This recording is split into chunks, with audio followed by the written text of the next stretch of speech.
Sunod-sunod po ang kasinungalingan po ni NBI Director. I believe he's lying to the President. That is my personal belief. Po, parang bula na wala po yung buong minority.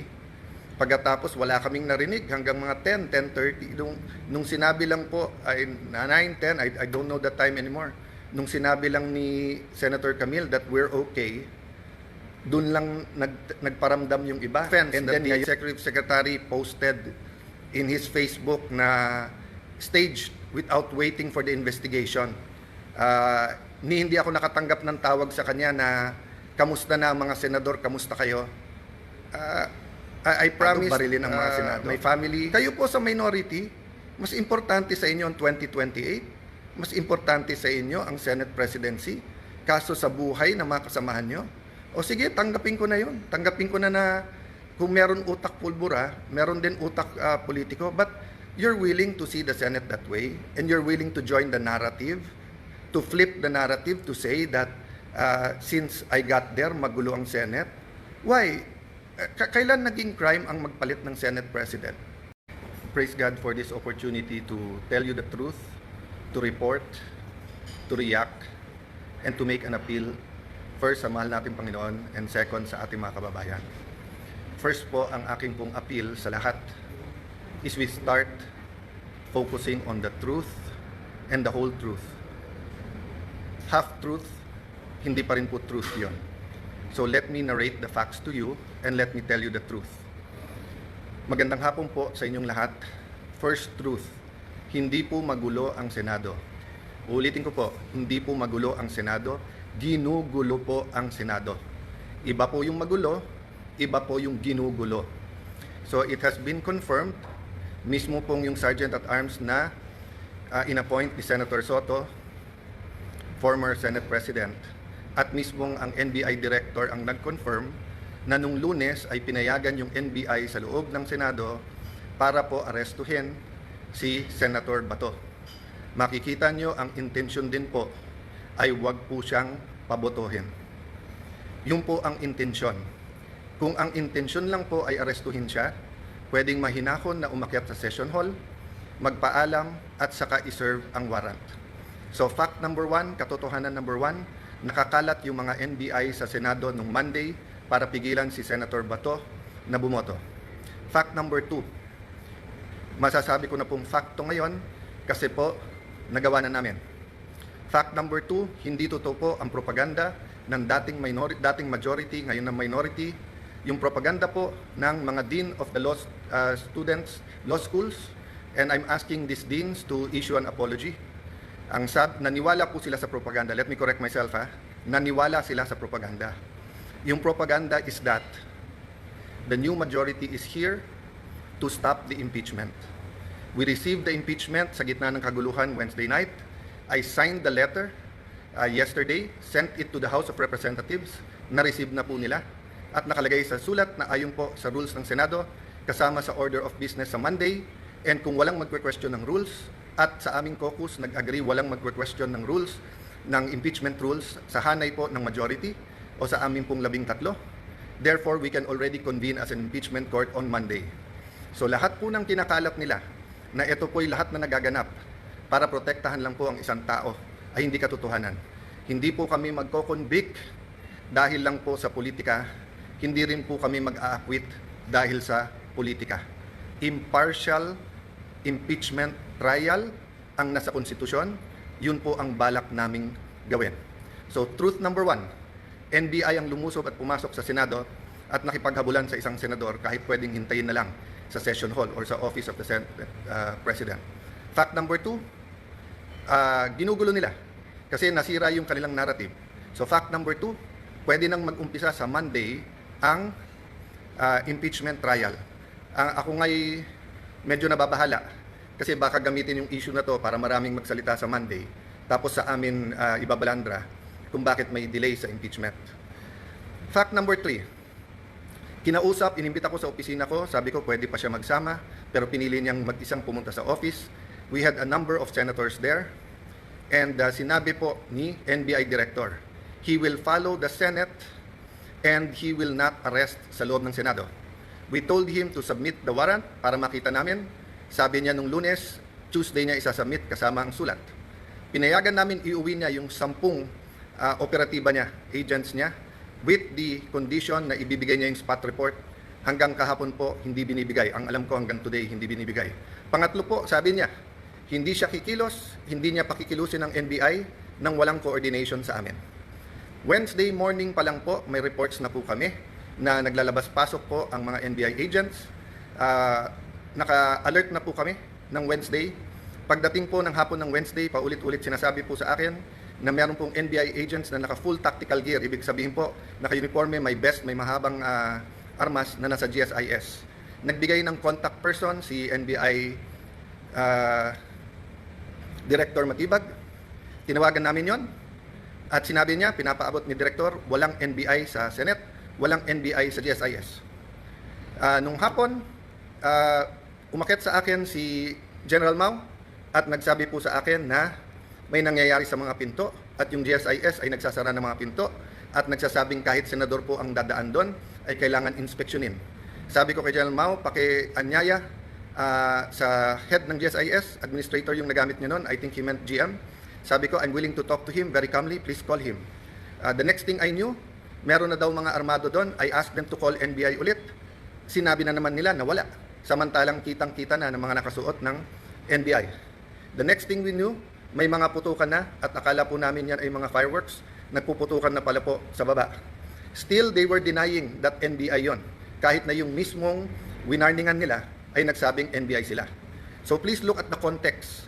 Alam natin under siege nung Monday or nasa loob ng Senado ang mga NBI. Alam po natin na nakipaghabulan sila. Gina-justify pa dahil ito daw po ang paraan na mag-arrest. Pagkatapos pinangako sa amin na wala daw pong NBI sa paligiran. Nandun na po ang Marines, nandun po PNP, libo po ang PNP sa labas, naging very transparent kami. Nakiusap kami na walang baril sa loob ng Senado. Tingnan nyo po lahat ng video. So nung nangyari na po yun at hindi na po namin alam kung sino kakausapin dahil nagkaipitan na sa loob ng kwarto ang bawat isa, ginamit natin Facebook. Ang sumagot po ay si Secretary ng Interior na si John Vic Remulla. Dumating siya, sabi niya, please allow the police inside. Nag-usap kami, sinabi niya, secure kagad, I'll be there in 10 minutes, secure the CCTV. Agad kong sinabi, kay as soon as nakaakyat na po si Sergeant at Arms Mao, sabi ko, secure the CCTV room, huwag niyong gagalawin. Pagdating ng mga police, make sure you have 2 copies, isa sa kanila, isa sa amin, para hindi po matamper. Yun din po pinag-uusapan ng ibang senador sa loob ng room. So nung sinabi po ni Jinggoy na itago, ang ibig niya sabihin, make sure walang makakuha kung hindi po yung police. At sinagot siya nun, kung tinuloy yung video na yon, may sumagot na nakasecure na po. As soon as Secretary Remulla came, the first thing he did was kamustahin kung okay kami, kung secured yung mga senador. Then tinanong yung CCTV and then nagpaalam kung pwede i-sweep floor by floor at pumasok yung iba pang police. Technically, I could have said it was under Senate jurisdiction. But he gave me his word and he followed his word that this will be a investigation that is independent.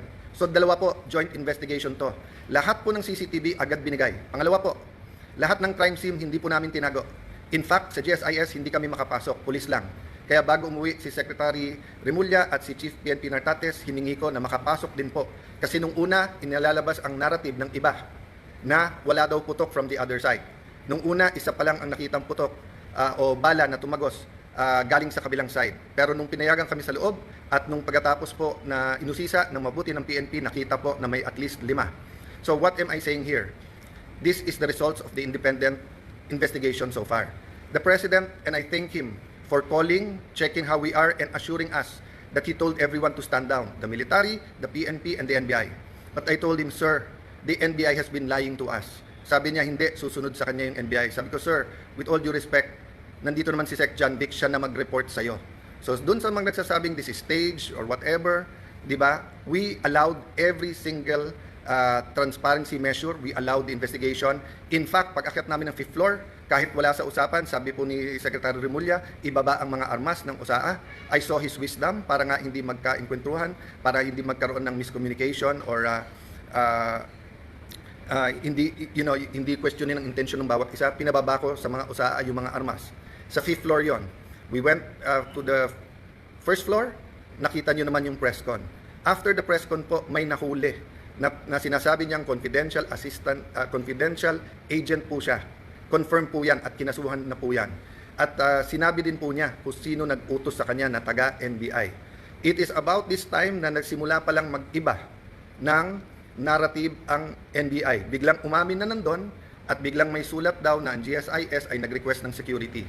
Kailanman po, wala sa history ng GSIS na NBI ang kanilang tatawagin. Parati po yung pulis. Ang NBI po ay hindi taga-secure. And even assuming for the sake of argument, may usapan na po kami ni Director Matibag na in the building, around the building, kasi pinangako niya sa akin walang checkpoint sa labas ng NBI. Samantalang nakita namin po yung video, NBI, pinabubuksan po yung mga kotse ng senador. This was on Monday. So sunod-sunod po ang kasinungalingan po ni NBI Director. I believe he's lying to the President. That is my personal belief.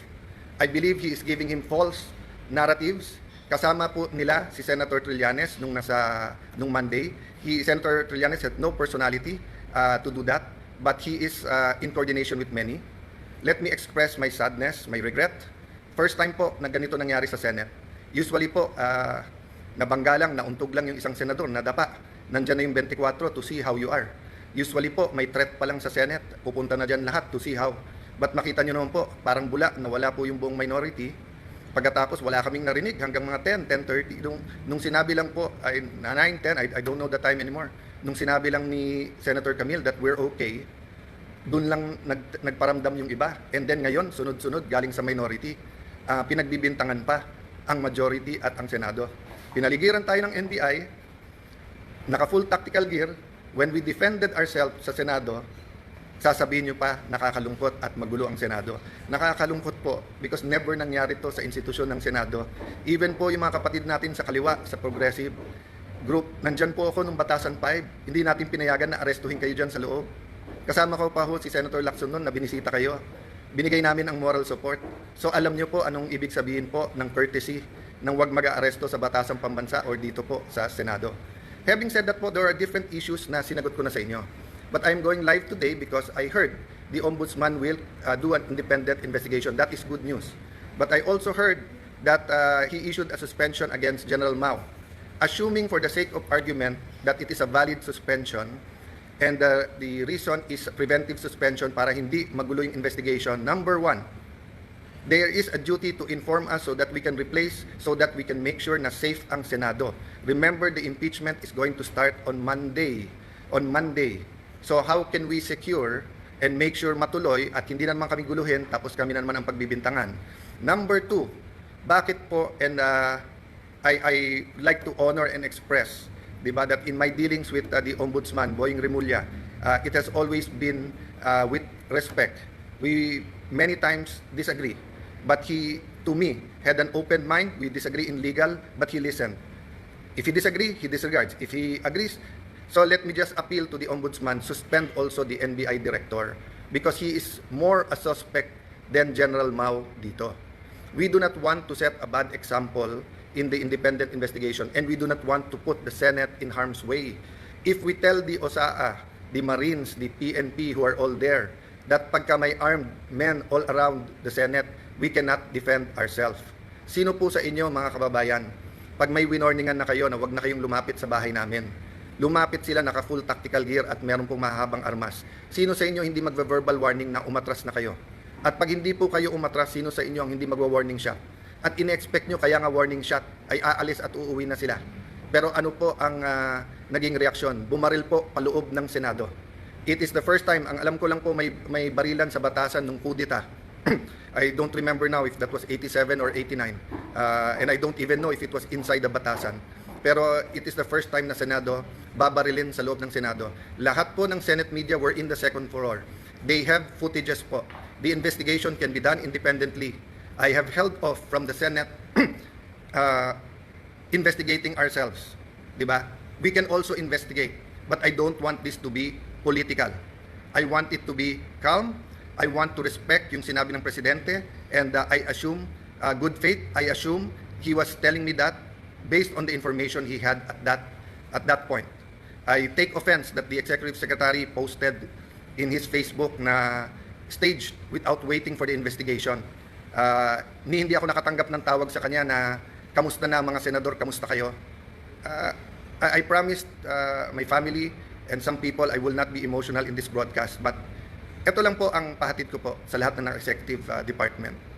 Kung anak niyo po kaya yung nandun, kung asawa niyo po kaya yung nandun, yung mga anak ni Joel Villanueva, haven't they suffered enough kahit na sunod-sunod ang false narratives niyo sa kanila? What do you think they felt when they thought na baka hindi makalabas ng buhay yung kanilang tatay? Si Camille, bata pa, kakapanganak lang, di ba, few months ago. Nandun po, naipit sa loob, hindi malaman kung anong gagawin. My sister, she's healthy, she's beautiful, but she's not a teenager. If she had a heart attack, anong gagawin nyo? Yung staff ko na legal, hindi political yung mga yon.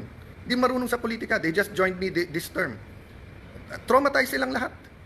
Sabihin nyo may mali na mag-warning shot, sige na po, may mali. So ang sagot po ng NBI, kung may mali ang Senado, barilin ang mga Senado. Kayo po sa minority, mas importante sa inyo ang 2028, mas importante sa inyo ang Senate presidency, kaso sa buhay ng mga kasamahan nyo. O sige, tanggapin ko na yun. Tanggapin ko na kung meron utak pulbura, meron din utak politiko, but you're willing to see the Senate that way, and you're willing to join the narrative, to flip the narrative to say that since I got there, magulo ang Senate. Why?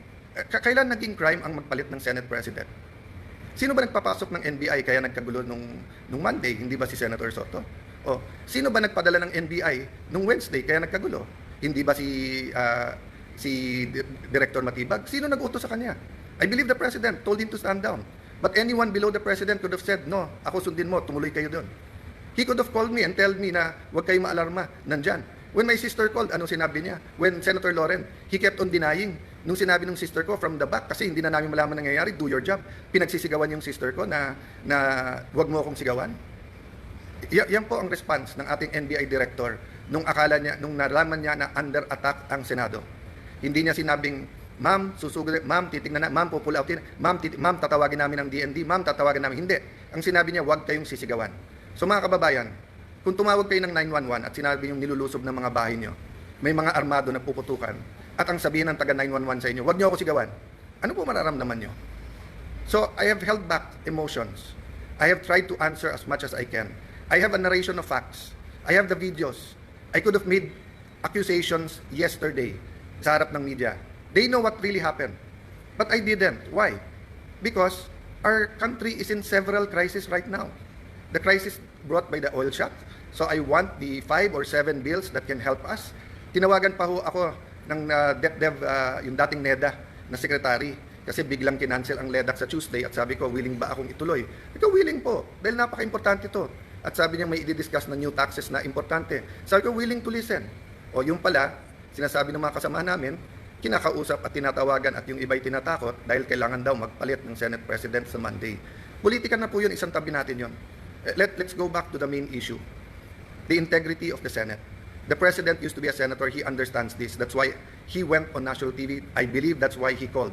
Because he wants to make sure we know in the Senate that he will not allow that. Pasensya na po sa mga kaibigan, mga kakampi sa DDS. I take that po, yung sinabi ng Presidente, I assume good faith. I assume that when I am told the Senate President and when the President speaks, he is speaking truth. Ang problema is he being told the truth. Is Matibag and others under him telling him the truth, or do they have their own agenda for 2028 and they have their own agenda for the Senate presidency? Lastly, I may leave anytime. They can remove me. I can even be gone as senator. I mean, I've reached the pinnacle, I think, of my career. No, from councilor to vice mayor, congressman, speaker of the House, secretary of foreign affairs, and now Senate president. Ano pang hihingin ko sa mundong ito? Ano pang ipagdadasal ko sa Panginoon? Siguro po, dito sa local, kasi mahal ko po ang aming bayan ng Taguig at Pateros, di ba? But so far as national, wala na po akong hanapin. Tahimik po buhay ko. Tahimik po buhay ng ate ko. We're minding our own business. But when 12 senators came to me and said, we have to make sure that everything is done by the Constitution. Simple ang sinabi ko, will we have a fair and independent impeachment process? They said yes. Are we all willing to sacrifice? Yes. Are we going to be confrontational every move? Hindi. Pero bakit po ganito ang inaabot namin? So again po, hindi po kami magulo. Ginugulo po kami. So again, Honorable Ombudsman, please consider, remember po, in an investigation, it's not only the result, it's the process. So there will be no independent investigation while the NBI officials hindi lang po yung director, yung pong head ng transnational crimes, kasi yung po ang tinuturo ng kanilang confidential agent. Hanggang hindi po sila sinususpend, tapos ang sinususpend po ng sa Senate. So mga kababayan, asahan niyo po sa Lunes, ang focus, ang atensyon, bagaman napaka-emotional itong mga nangyayari at bagaman existence na ng integrity na ng Senate to, alang-alang po sa ating mahal na bayan, alang-alang sa konstitusyon, we will focus na makonvene yung court. Kung may gugulo po niyan, hindi po kami. By the way po, pag convene namin as a court, pag-issue po ng summons, hindi pa ho magsa-start ang trial kasi sasagot pa ho ang Honorable Vice President. So wala pong dahilan na magmadali silang magpalit sa Monday, even if they will recycle another narrative to say that this is for the impeachment. I ask our young people now, yes, there are, dati kasi pagka nag-issue ng statement lahat ng deans, ako mismo bilang idealistic na law student, kahit tatay ko mismo na idol ko,